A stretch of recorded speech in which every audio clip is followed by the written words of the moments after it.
পাকিস্তানের বিখ্যাত রান্না পেশোয়ারি বিফ রান্না করেছি। আর রান্নার বৈশিষ্ট্য, এটা গোটা মশলায় এবং দমে লো হিটে রান্না হবে। এতে করে মাংসটা একদম নরম, তুলতুলে, হাতে নিলেই গলে যাবে। সেম আমার মাংসটা ওই রকমই হয়েছিল। আসসালামু আলাইকুম। 1 কেজি মাংস নিয়েছি, স্বাদ মতো লবণ দিলাম, 2টা শুকনো মরিচ দিয়েছি, এখানে 4টা বড় বড় করে পেস্ট কেটে দিলাম, গোটা রসুন দিলাম 5টা, 1 ফালি আদা দিয়ে দিলাম, 4টা আলু দিয়ে দিলাম, 3টা লং এবং 8টা গোলমরিচ দিয়ে দিলাম। তারপর আমি মাংসটা হাত দিয়ে একটু মাখাই নিলাম। এরপর পরিমাণ মতো তেল দিয়ে ভালো করে মাখাই নিলাম।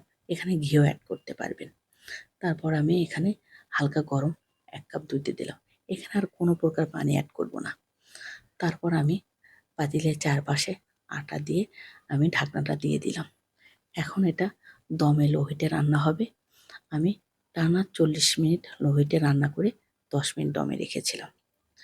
তারপর আমি এই যে ঢাকনাটা খুলে আমি দেখাচ্ছি। দেখেন মাংসটার কালার কত সুন্দর চলে আসছে এবং মাংস তো সেদ্ধ হয়েছে। একটা আমি রসুন তুলে দেখাচ্ছি। একদম দেখেন নরম তুলতুলে গলে যাচ্ছে এবং মাংসটার স্বাদটা ছিল অন্যরকম। তা আমি বলবো এটা রুটি, পরোটা, ভাত, পোলাও সব সাথে খেতে পারবেন। ভালো থাকবেন সবাই। আল্লাহ হাফেজ।